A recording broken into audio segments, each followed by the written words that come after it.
Hit it.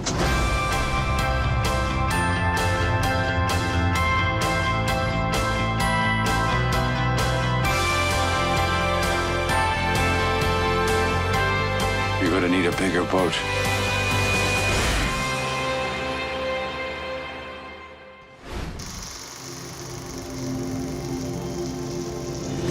We started preservation and restoration on the film analog level back in the early 90s. And we've been working on it ever since. And we have done either restoration or preservation of over 1,200 feature-length titles.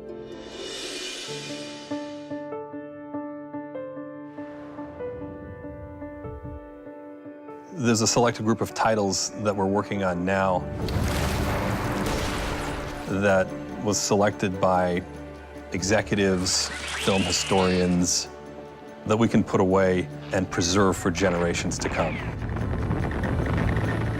When restoring films today, you want to maintain the creative artist look. Producer, the director, the cinematographer collaborated for a look in a movie.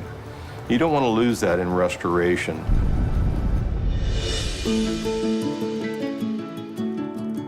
We're not altering the filmmaker's vision, but we are removing things that are detrimental to the experience, that may be distracting.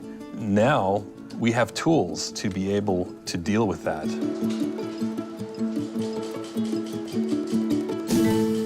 We're in scanning right now, and this is where it all starts. We have original camera negative loaded on the scanner. The scanner basically converts each and every film frame into a digital image at 3 times the actual resolution of the film.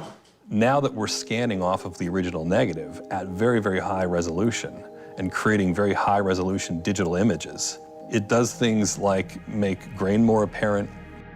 Film grain is one of the things that make film look like it does. We certainly don't want grain to be non-existent and make everything look flat, but where it causes an objectionable or distracting aspect of enjoying the film, we do want to manage it. And that I could shoot all of the blue jays I wanted.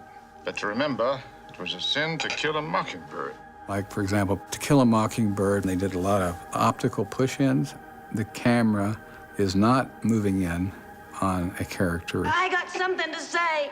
It's done optically in the lab. So that grain, instead of maintaining the same size, it gets bigger because it's being blown up. And so what we do is we average the grain so it matches the scene before and after the push-in. So the grain is not huge on the push-in. It's the same as the shot before and shot after. Also, an original film element, like an original negative, can be subject to flicker. Flicker sometimes is a fluctuation where the density gets darker, then brighter, almost like lights being turned on and off continuously. Sometimes it's due to a shutter problem in the camera, light leaking through on the film edges, and sometimes it's just because the film has gotten old and has started to deteriorate. There was a serious issue of flicker in All Quiet on the Western Front, but now there's software that can literally figure out the average of the light and dark frames and smooth out that flicker, and I'm really pleased with the results.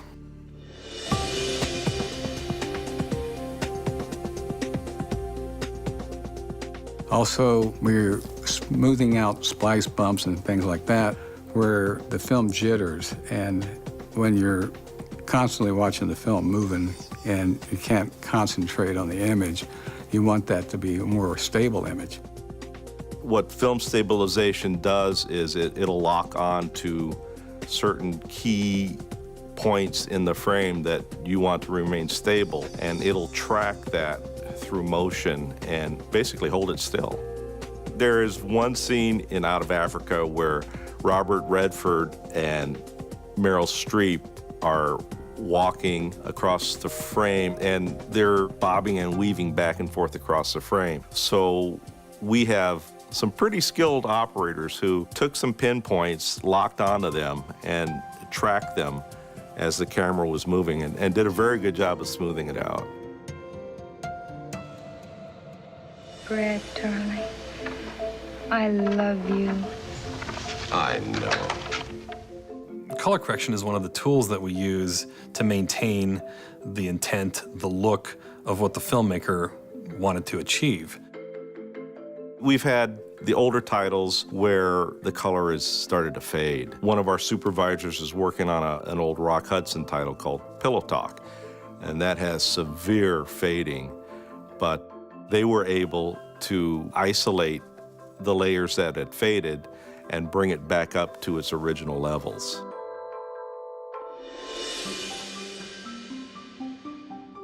There are times in the preservation process and in the restoration process where we run across a section of the original negative that may have scratches, tears. As we were working on To Kill a Mockingbird, we encountered a big tear directly over Gregory Peck. And there were several really challenging tears in Jaws. But today, we have some very powerful editing and restoration systems, and quite frankly, some very, very skilled artists that are able to digitally stitch those images back together and manipulate the images so that the damage is virtually undetectable. It's really amazing stuff.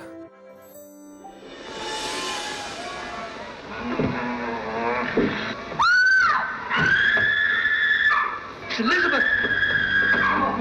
Audio is a big part of the restoration process. We're removing things like ticks, crackle, hum, distortion whenever possible, and just trying to clean up the track to bring it back to the way it's really intended to be heard. I am Dracula. There's definitely a couple of examples of where we can do some audio restoration that brings out some of the soundtrack that wasn't really heard in the past. Everything is in order, awaiting your signature. Referring to some of our earlier titles, such as Dracula, where we had a lot of hiss throughout the entire feature.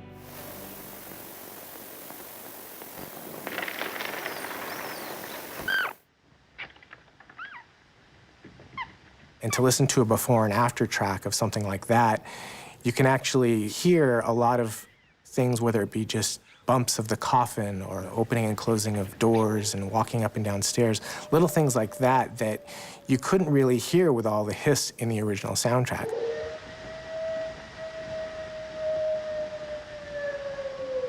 Listen to them. Children of the night.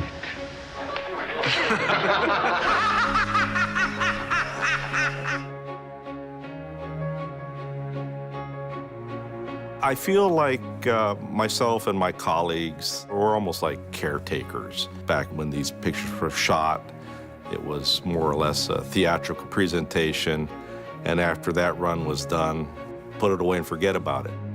But now we're actually preserving this for the ages. It's alive! It's alive! It's alive! It's alive! When you come in here and you look around at the size of the library and work on these great titles, it doesn't get any better. We look at movies as a part of our heritage. We want to carry that heritage on to not only our children, but our grandchildren. And by investing in it and the restoration and the preservation of it, they're going to be able to watch 50 to 100 years from now.